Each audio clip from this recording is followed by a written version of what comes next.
There are love stories that defy all logic, that cross the boundaries of what we consider moral and acceptable. Stories that make us question how far the human heart can go when blinded by passion. But what you're about to discover goes beyond any imaginable limit. This isn't just a story of forbidden love. It's a tale that will make you question everything you believe about forgiveness, obsession, and the darkest secrets a family can keep. Brace yourself, because what I'm about to tell you is real, disturbing, and will leave you speechless until the very last second. It was a cold winter night in a small town in the American countryside when it all began. Sarah was only 17 when her life was turned upside down. She was an ordinary girl with ordinary dreams, attending the local school, having friends, and participating in the church choir on Sundays. Her father, Robert, was a respected man in the community, owning a small construction company he had built with his own hands. He was the kind of father every daughter wishes she had. Protective, devoted, the kind who would never miss a school performance or a softball game. Sarah's mother had died when she was only 10, a victim of an aggressive cancer that consumed her in a few months. From then on, it was just her and her father against the world. They had a special connection, the kind of bond only those who have experienced a devastating loss can understand. Robert promised his wife on his deathbed that he would take care of Sarah, that he would protect her from everything and everyone. And he kept that promise with every fiber of his being, perhaps even too much. Life went on as usual until, that fall, Marcus appeared. He arrived in town like an unexpected wind, a 28-year-old man with a seductive smile and words like honey. Marcus was hired by Robert's company as a construction supervisor, and from day one, there was something about him that drew attention. He was tall, with piercing eyes, and a presence that filled any room he entered. The women in town soon began to comment on the new arrival, but Marcus seemed to have eyes for only one person: Sarah. At first, she resisted. After all, he was much older, worked with her father, and there was something about him that made her both attracted and uncomfortable. But Marcus was persistent, in that calculated way that confuses genuine attention with manipulation.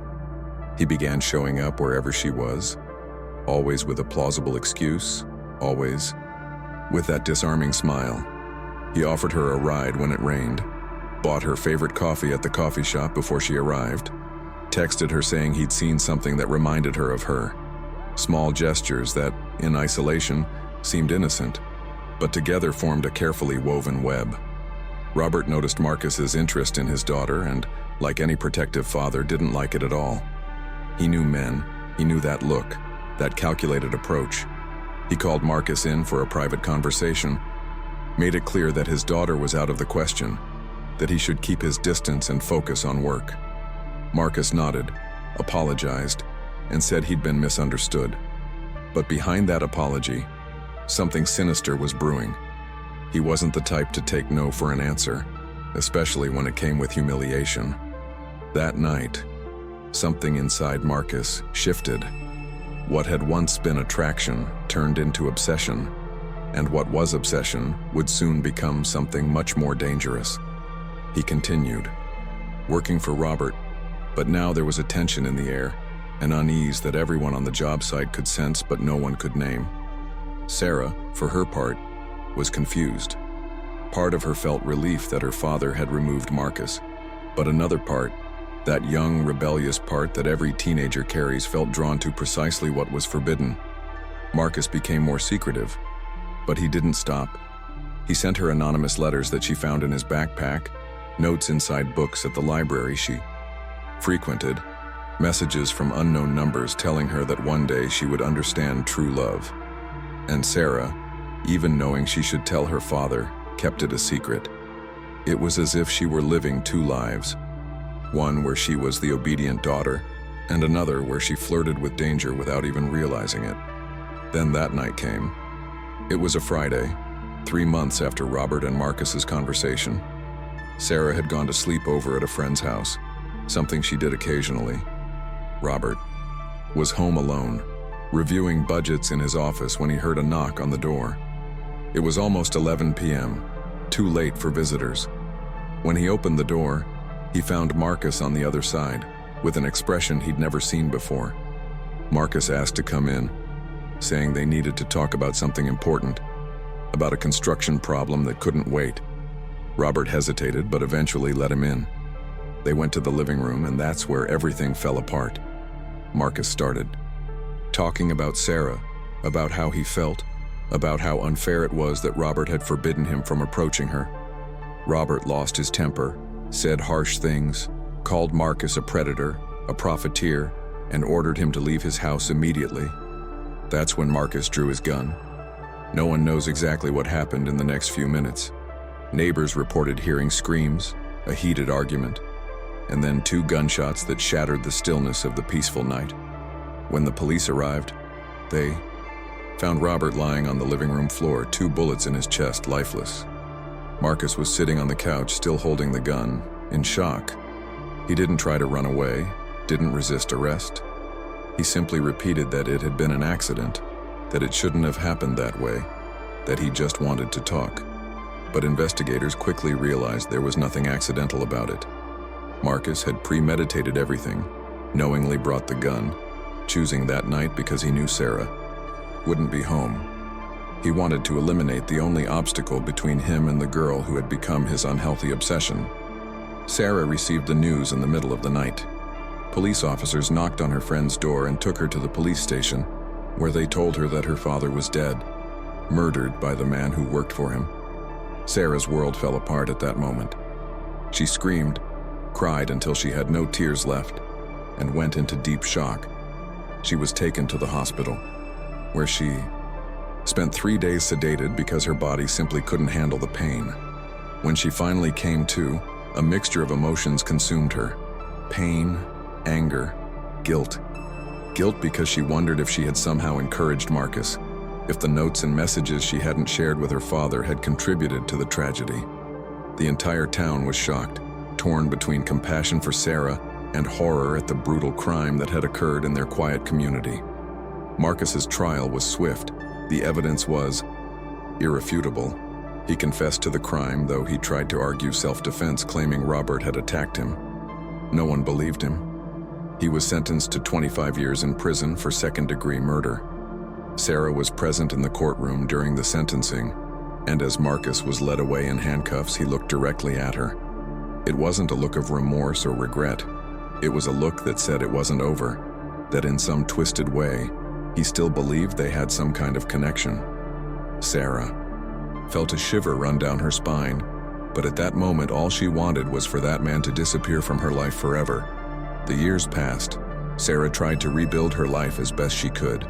She moved in with an aunt in another state, finished school, and went to college. But the pain never truly went away. She just learned to live with it, like a wound that had healed over the top but continued to bleed inside. She avoided relationships, distrusted men, and lived in constant fear. She went to therapy 3 times a week and took medication for anxiety and depression. Little by little, very little by little, she began to feel a little more human. She managed to make some friends at college and began to smile occasionally again, though the smile never quite reached her eyes. She avoided thinking about Marcus, blocked out any memory of that night, and built walls around her mind to protect herself from the trauma. But then, 5 years after the murder, something completely unexpected happened. Sarah received a letter. The sender was Marcus from the prison where he was serving time. She should have torn up that letter without opening it, thrown it away, and blocked all contact. But human curiosity is a powerful force, especially when mixed with unresolved trauma. She opened it. The letter was long, several pages handwritten in careful handwriting. Marcus asked for forgiveness, saying that not a day went by without thinking about what he had done, that he had found God in prison and was in a process of redemption. He talked about the therapy he was undergoing, about how he was working to become a better person. And then, on the last page, he said something that left Sarah completely disconcerted. He said he loved her, that he had always loved her from day one, but that he had channeled that love in unhealthy and destructive ways. He asked her to consider forgiving him, not for his sake, but for her own, so that she could move forward without carrying the burden. of hatred. Any sensible person would have thrown that letter away and perhaps sued Marcus for harassment. But Sarah was at a vulnerable point in her life. She had just ended a turbulent relationship, was struggling with a relapse of depression, questioning the meaning of everything. That letter stirred something deep inside her, something even she didn't understand. She spent weeks thinking about those words, that plea for forgiveness.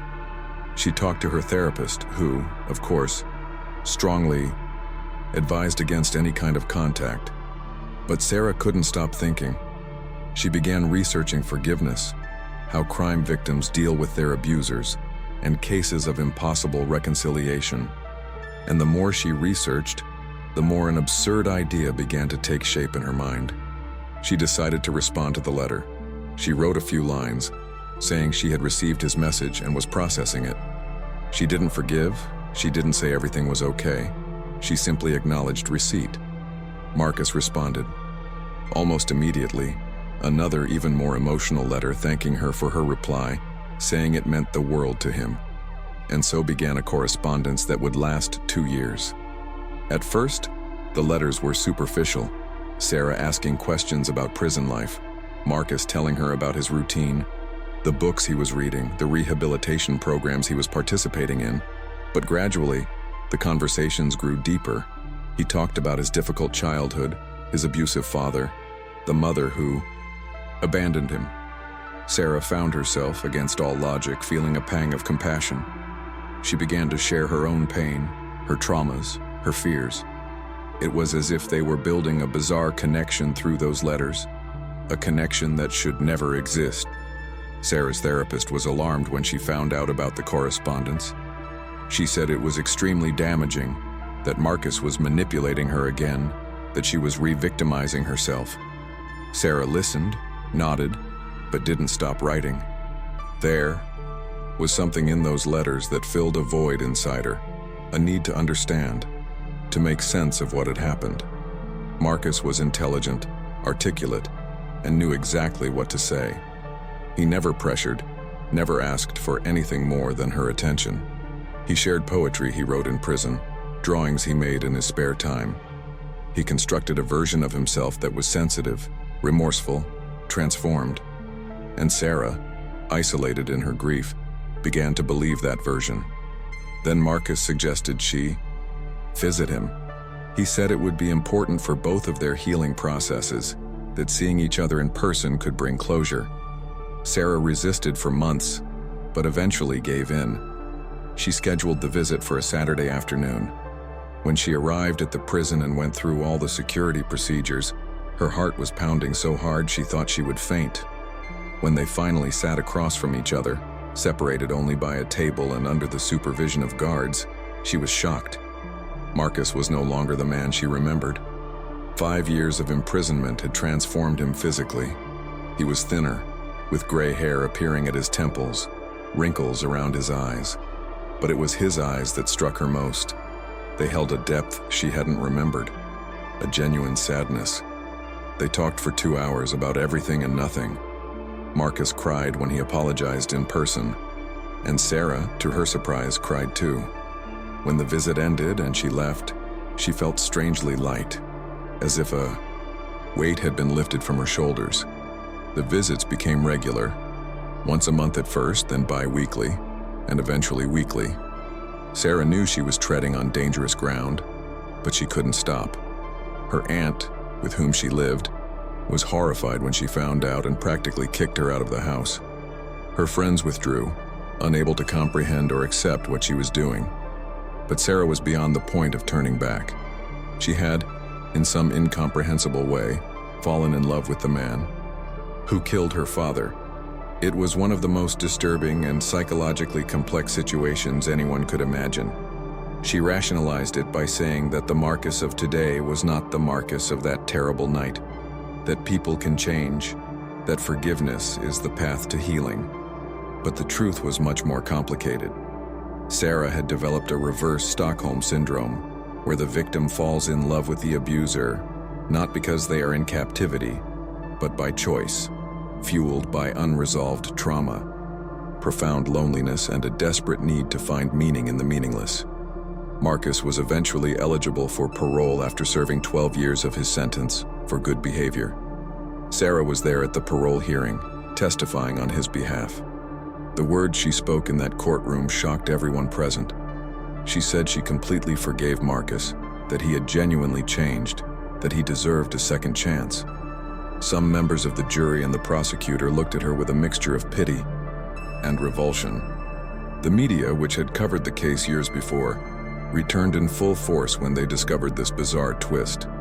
Headlines screamed about the daughter who forgave her father's killer, about the most disturbing love story ever recorded.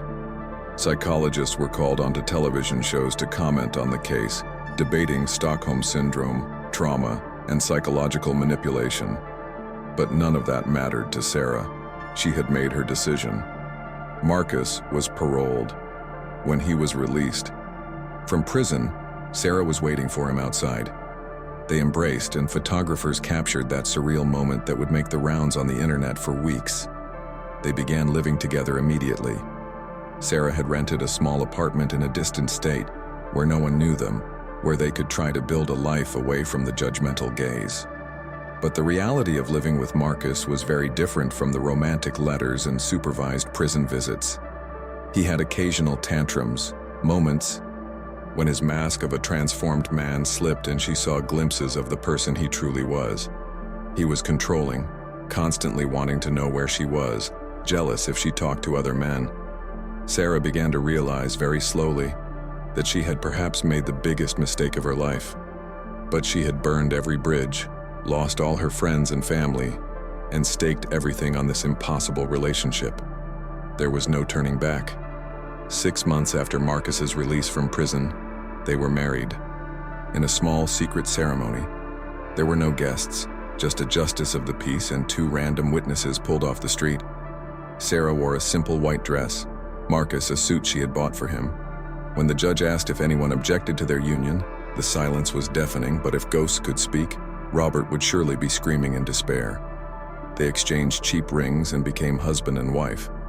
That night, lying next to the man who had taken her father's life, Sarah stared at the dark ceiling of the room and wondered how she had gotten here. Silent tears streamed down her face, but she couldn't tell if she wept from happiness, regret, or simply because she was utterly lost. The following months were an emotional roller coaster. There were moments when Marcus was affectionate, attentive, the man from the letter she had fallen in love with. They cooked together, watched movies, made plans for the future. But there were also dark moments, when he was distant, when she caught him, looking at her in a way that made her feel deeply uncomfortable, when she wondered if she really knew this man. She began to have recurring nightmares about her father, dreams where he looked at her with disappointment and asked why she had betrayed his memory.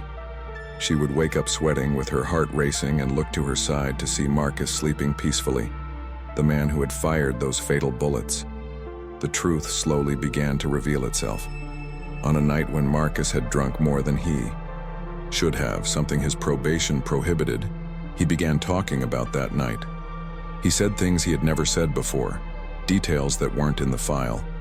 He admitted he had planned everything carefully, that he knew exactly what he was doing when he rang that doorbell.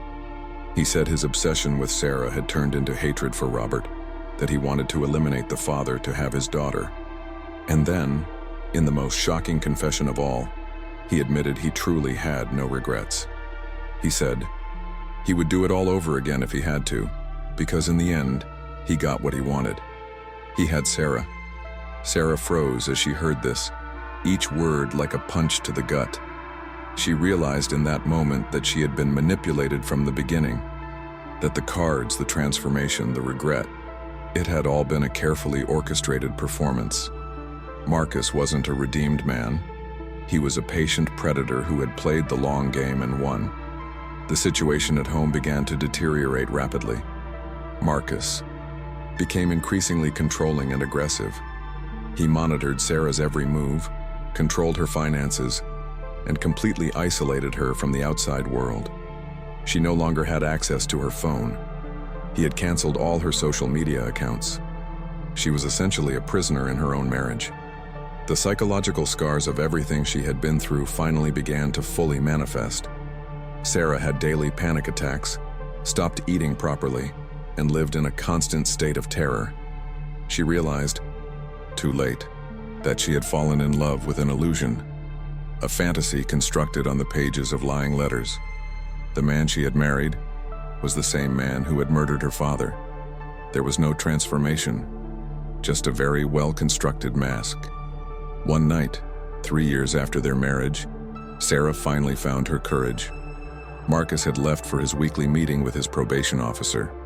She grabbed the little money she'd hidden over the months, some clothes and a backpack, and headed out the door. She ran through the dark streets without looking back, every shadow seeming like Marcus coming for her. She reached a police station and collapsed on the floor of the lobby, crying uncontrollably, begging for help. The officers took her inside, and she told them everything. The abuse, the control, his confessions about the murder. An investigation was opened. Marcus was arrested for violating his probation, and new cases were initiated based on Sarah's testimony. He was sentenced to return to prison to serve the remainder of his original sentence plus additional years for the new crimes. Sarah spent the next few years trying to rebuild her life for the second time. It was even harder this time because, in addition to the pain of the original trauma, she carried the shame and guilt of having married her father's killer. She entered an intensive treatment program for complex trauma, working with experts in domestic abuse and psychological manipulation. Gradually, very gradually, she began to understand that she had been a victim twice over. First when Marcus killed her father, and then when he psychologically manipulated her for years. She learned about the complexities of trauma, about how the human mind can create bizarre survival mechanisms, about how the need to find meaning can lead us down dangerous paths. Today, more than a decade after that terrible night that changed everything, Sarah is still healing. She's changed her name, lives in a city where no one knows her. Story and volunteers helping other victims of domestic violence and manipulation. She hasn't remarried, and she's unsure if she'll ever be able to completely trust someone like that. But she's alive, and she's fighting. She decided to share her story publicly because she believes it can help others recognize the signs of manipulation, understand that forgiveness doesn't mean reconciliation, and that not all stories of redemption are real. She wants people to understand that trauma can lead us to make decisions that seem incomprehensible from the outside, but make distorted sense within the wounded mind. This is the most disturbing story you'll ever read, because it's absolutely real. It happened, and it continues to happen in different variations around the world, where victims fall in love with abusers, where trauma and manipulation intertwine in ways that defy our understanding. It's disturbing because it forces us to confront uncomfortable truths about human nature, about the power of manipulation, about how love can be twisted into something sick and destructive. It's disturbing because it doesn't have a neat and tidy happy ending. Sarah survived, but the scars will remain forever. She will forever carry the weight of having married the man who murdered her father, of having betrayed his memory in a way that can never be fully repaired. But there's also a message of hope hidden in all this darkness. Sarah made it out. She found strength even when there seemed to be none. She's rebuilding, and she's using her devastating experience to help others. This doesn't erase what happened. It doesn't make any of it any less terrible, but it shows that even from the most horrific situations, human resilience can emerge. It shows that it's never too late to escape, to seek help, to begin the healing process. This story reminds us to be alert to signs of manipulation, both in ourselves and in the people we love. It teaches us that forgiveness is a personal and complex process that doesn't require closeness to the one who hurt us. It shows us that some doors once crossed can't simply be closed again, but we can learn to live with the consequences as we work to become whole again. If you've made it this far, if this story has touched you in any way, whether through shock, compassion, or recognition, don't keep it to yourself. Share in the comments what you felt, how this story impacted your perspective on love, forgiveness, or trauma. And if you know someone who is in a relationship that feels strange or troubling, who is being isolated or controlled, who is defending someone who clearly hurt them, please try to help. Sometimes, an outside voice of reason can be exactly what a person needs to begin to see the truth. If you love true stories that explore the most complex and dark side of human relationships, that aren't afraid to delve into the darkest corners of the human heart, then you need to subscribe to this channel right now. Here you'll find impactful accounts, stories that will make you question, reflect, and feel deeply. These aren't just sensational stories. They're real narratives that teach us about resilience, the complexity of human behavior, love, hate, redemption, and destruction. Turn on the notification bell because every week we bring new stories that will captivate you from beginning to end. Like and subscribe to the channel if this story resonated with you, and share it with someone who appreciates deep and truthful content.